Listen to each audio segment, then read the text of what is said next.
No কিন্তু স্টাইলটা হয়তো আমি গেছি কোনো রকম হাফ প্যান্ট পরে গেঞ্জি পরে, কিন্তু ভাইয়া খুবই লাইক আপনারা প্রতিবেশী?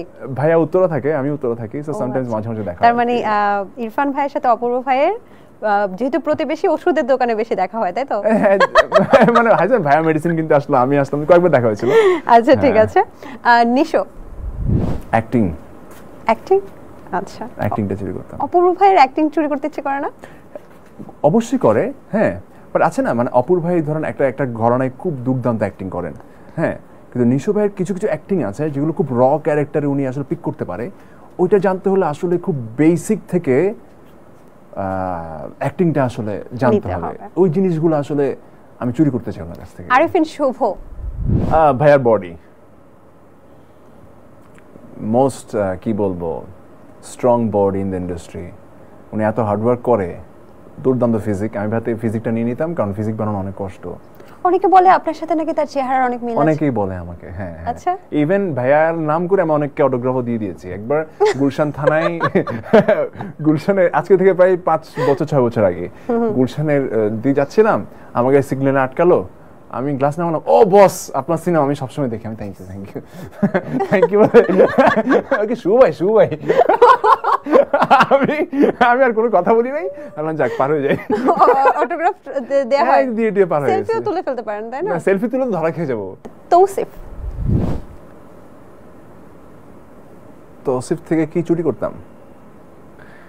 ওর ভালো ভালো প্রোডাকশনগুলো। হি ইজ সো লাকি, ও অনেক লাকি একটা ছেলে মাশাআল্লাহ, এবং এত ভালো ভালো ডিরেক্টরের কাজ করার সেই সুযোগ পেয়েছে এন্টার লাইফে। ওর ক্যারিয়ারটা শুরু আদনান ভাইয়ের সাথে, রনি ভাইদের সাথে, হ্যাঁ, তারপরে এহেন কোনো ডিরেক্টর নাই ওর সাথে কাজ হয় না এরকম। শিয়াব শাহিন মানে ওনার লাকটা তাহলে আরিয়ান ভাই, ভিকি জাহেদ, এবং তাদের সাথে রেগুলার কাজ। সো আমি এই ডিরেক্টর গুলো হয়তো চুরি করতাম ওর কাছ থেকে। ডিরেক্টর চুরি করতো তৌসিফ মাহবুবের কাছ থেকে। ইয়াশ রোহানের কাছ থেকে আপনি কি চুরি করতে চান?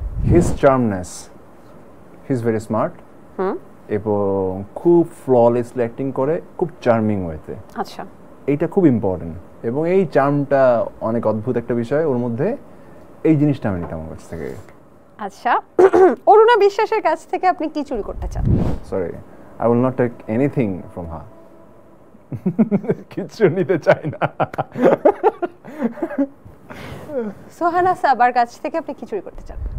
এদের কারো ওনার কাছ থেকে আমি কিছু নিতে চাই না, আমি দিতে চাই, হিউম্যানিটি দিতে চাই, হিউম্যানিটি, বোধ। দুজনকে আমি বোধ দিতে চাই। ফেরদৌসের কাছ থেকে, নায়ক ফেরদৌসের কাছ থেকে আপনি কি চুরি করতে চান? সিচুয়েশন আগে হলে সত্যি কথা চুরি করতাম। কি চুরি করতেন?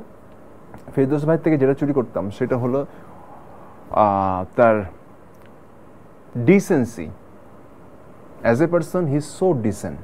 আচ্ছা, কথা বলা, মানুষের সঙ্গে মানুষকে সম্মান করা, মানুষের সাথে খুব আপনি যেই হন, ইভেন উনি এমপি হওয়ার পরও লাইক সবার সাথে একদম খুবই কর্ডিয়ালি কথা বলার যে ব্যাপারটা, এটা খুব অদ্ভুত, এটা খুব ভালো। যে কোনো জননেতার কাছ থেকে মানুষ এটাই আশা করে, হ্যাঁ, যে আমার নেতা বা আমার যে এমপি বা যে এত ডিসেন্ট ওয়েতে আমার সাথে কথা বলছে, যেই হোক সবার সাথে ভদ্রভাবে কথা বলা বা সম্মান দিয়ে কথা বলা, সেটা জুনিয়র হোক সিনিয়র হোক, এটা খুবই এই বিষয়টা আপনি চুরি করতেন।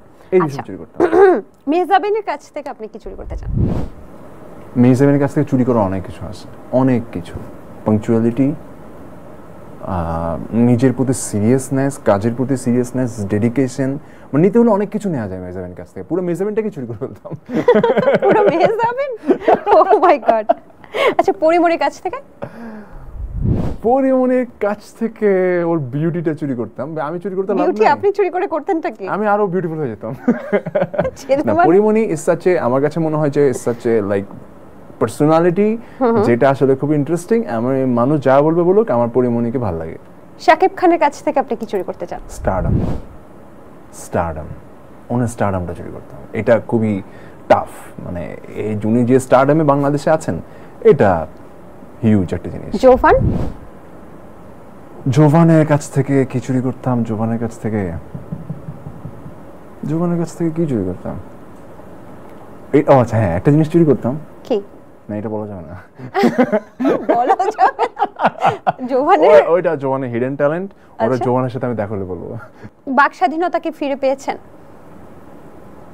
ফিরে পাওয়ার বলতে কি আসলে আপনি স্বাধীনতা না, বিষয়টা হচ্ছে কি অনেকে বাক স্বাধীনতার জিনিসটা মিস ইউজ করে।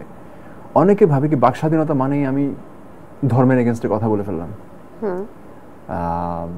যে কোনো এগেনস্টে কথা বললেই পপুলার হয়ে গেলাম, এই বিষয়টা অনেকে ক্যাশ করতে চায়।